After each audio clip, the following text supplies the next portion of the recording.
నారము అంటే జ్ఞానము అనేటువంటి అర్థం ఉంది. జ్ఞానము ఎవరిని ఆశ్రయించుకొని ఉంటుందో ఆ పరమాత్మకు నారాయణుడు అనేటువంటి నామం కలిగింది అని అన్నారు. అందుకనే నారాయణ నారాయణ నారాయణ అని నిత్యం జపం చేస్తూ ఉంటే చాలట ఖచ్చితమైనటువంటి జ్ఞానం కలుగుతుంది. ఏమి జ్ఞానం కలుగుతుంది? నేను వేరు పరమాత్మ వేరు కాదు అనేటువంటి సచ్చిదానంద భాష కలిగి ఆత్మస్ఫురణకి వచ్చి తనకు ఉన్నటువంటి దోషాలు కానీ శోకాలు కానీ ఏవైతే ఉన్నాయో ఇవన్నీ కూడా విస్మరించడానికి గాను ఆస్కారం ఏర్పడుతుంది. అలా నారాయణ నామస్మరణ వల్ల మనకు ఉండేటువంటి దోషాలన్నీ కూడా పోగొట్టుకోవడానికి ఆస్కారం ఏర్పడుతుంది. కనుకనే అటువంటి నారాయణ నామస్మరణ చేయండి అని చెప్పడం కోసం అని చెప్పని పరమ భాగవతోత్తరైనటువంటి నారద మహర్షి నిత్యము కూడా నారాయణ నారాయణ అంటూ నారాయణ గానాన్ని తన మహతి వీణ మీద నీటుతూ వినిపిస్తూ మనందరికీ కూడా గానం చేస్తూ 3 లోకాల్లో కూడా పరవశించి తిరుగుతూ ఉన్నాడు ఆ మహానుభావుడు. ఈ సత్యాన్నే మనకి మహాభారతంలో ఆర్త నిషన్నా శిథిలాశ్చ భీత ఘోరేషు వ్యాధిషు వర్తమానా సంకీర్త నారాయణ శబ్దమార్థం విముక్త దుఃఖ సుఖినో భవంతి అంటూ నారాయణ అంటే చాలా ఆ సమస్తమైనటువంటి దుఃఖాలు కూడా తొలగిపోయి సుఖం కలుగుతుంది అని చెప్పారు. అంత విశేషమైన నామం నారాయణ నామం. కలియుగంలో యజ్ఞయాగాది క్రతువులు ఏవి చేయాలన్నా కూడా కొంచెం కష్టసాధ్యంగా ఉంటాయి కనుక కేవలం నిత్యం ఓ నమో నారాయణ అంటూను కానీ లేకపోతే నారాయణ అంటూ కానీ జపం చేస్తూ ఉంటే చాలదా మనం మోక్షం పొందగలుగుతాం. అటువంటి మోక్ష ప్రాధాన్యత కలిగినటువంటి జ్ఞాన ప్రకాశాన్ని కలగజేసేటువంటి నారాయణ సంబంధమైనటువంటి నారాయణ స్తోత్రాన్ని శ్రవణం చేద్దాం, ధన్యులమవుదాం. నారాయణ నారాయణ జయ గోవింద హరే గోవింద హరే. నారాయణ నారాయణ జయ గోపాల హరే గోపాల హరే. నారాయణ నారాయణ జయ గోవింద హరే గోవింద హరే. నారాయణ నారాయణ జయ గోపాల హరే గోపాల హరే.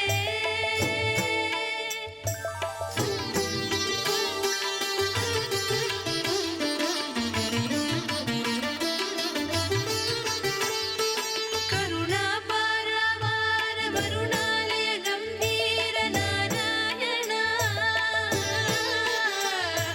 నవనీరద సంకాశ కృత కలి కల్మషనాశ నారాయణ.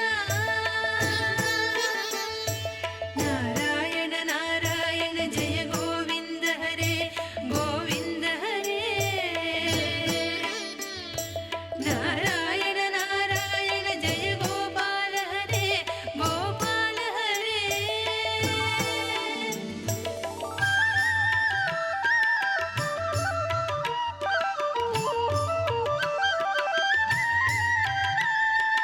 యమునా తీర విహార ధృత కౌస్తుభ మణిహార నారాయణ. పీతాంబర పరిధాన సుర కళ్యాణ నిధాన నారాయణ. నారాయణ నారాయణ జయ గోవింద హరే గోవింద హరే. శంకర భగవత్పాదాచార్యుల వారు మనకు అనుగ్రహించినటువంటి దివ్యమైనటువంటి స్తోత్రాల్లో దారిద్ర్య దుఃఖ దహన స్తోత్రం విశేషమైనటువంటిది. ఈ దారిద్ర్య దుఃఖ దహన స్తోత్రానికి ఉన్నటువంటి శక్తి అపారమైనటువంటిది. ఎవరైతే ప్రతిరోజు కూడా సాయంకాలం ప్రదోష సమయంలో శివాలయంలో నువ్వులతోటి దీపారాధన చేసి ఈ దారిద్ర్య దుఃఖ దహన స్తోత్రాన్ని పారాయణ చేస్తారో వారికి ఉండేటువంటి దరిద్ర బాధలన్నీ కూడా ఉపశమించడానికి కానీ ఆస్కారం ఏర్పడుతుంది. లేక అంత శక్తి లేని పక్షంలో కనీసం మారేడు దళాలు ఏవైతే ఉన్నాయో వాటిని చేత్తో పుచ్చుకొని ఈ స్తోత్రాన్ని అంతా కూడా పారాయణ చేసి ఇంట్లోనే శివ పరివారం ఉన్నటువంటి పటం ముందు ఉంచి నమస్కరించినా కూడా అంతటి ఫలితాన్ని పొందడానికి ఆస్కారం ఏర్పడుతుంది. సమస్తమైనటువంటి దుఃఖ దోషాల నుంచి సమస్తమైనటువంటి దరిద్ర దోషాల్లోంచి మనల్ని ఉద్ధరించేటువంటి పరమాద్భుతమైనటువంటి స్తోత్రమే దారిద్ర్య దుఃఖ దహన స్తోత్రం. నేను బాలేను, అందరూ బాగున్నారు, అందరికీ అన్నీ ఉన్నాయి, నాకే ఏమీ లేవు అనుకోవటమే అసలైనటువంటి దరిద్ర బాధ. అంతేగాని ధనం లేకపోవడమే కేవలం దరిద్ర బాధ అంటానికి కుదరదు. ఇలా భావదారిద్ర్యం కావచ్చు, ఆరోగ్యపరంగా ఎప్పుడు ఏమైనా ఇబ్బందులు రావడం, ఈ ఆరోగ్యానికి సంబంధించినటువంటి దరిద్ర బాధ, ఇలా ఏ ఏ భావాలలో ఉండవలసినవి ఏవేవైనా సరే లేకపోతే వాటిని కూడా దరిద్రముగానే పేర్కొంటారు కనుక అటువంటి దోషాలన్నీ కూడా తీసివేసి మనకు కావాల్సినటువంటి సమస్తమైనటువంటి భోగ సంపత్తిని అనుగ్రహిస్తుంది కనుక ఈ స్తోత్రానికి దారిద్ర్య దుఃఖ దహన స్తోత్రం అనేటువంటి నామం వచ్చింది. అంతటి అద్భుతమైనటువంటి ఆ స్తోత్రాన్ని శ్రవణం చేద్దాం, తరిద్దాం.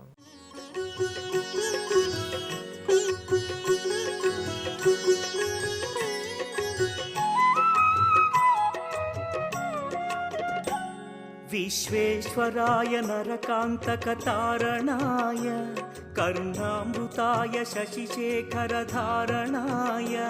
कर्पूर कान्तिधवलाय जटाधराय दारिद्र्यदुःखदहनाय नमः शिवाय गौरीप्रियाय रजनीशकलाधराय कालान्तकाय भुजगाधिपकङ्कणाय गङ्गाधराय गजराजविमर्दनाय दारिद्र्यदुःखदहनाय नमः शिवाय दारिद्र्यदुःखदहनाय नमः शिवाय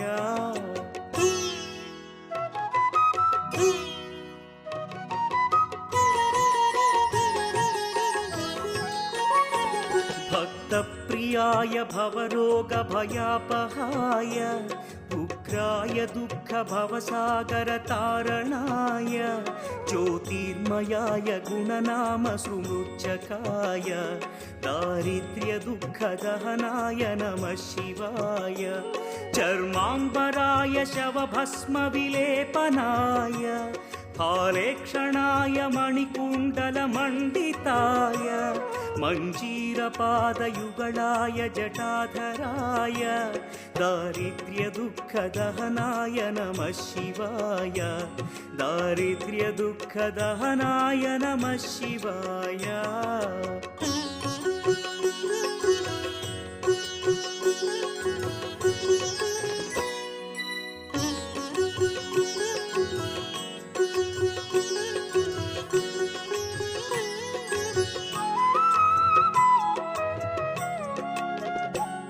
पञ्चाननाय फणिराजविभूषणाय हेमांशुकाय भुवनत्रयमण्डिताय आनन्दभूमिवरदाय तमोमयाय दारिद्र्यदुःखदहनाय नमः शिवाय भानुप्रियाय भवसागरतारणाय कालान्तकाय कमलासनपूजिताय नेत्रत्रयाय शुभलक्षणलक्षिताय दारिद्र्यदुःखदहनाय नमः शिवाय दारिद्र्यदुःखदहनाय नमः शिवाय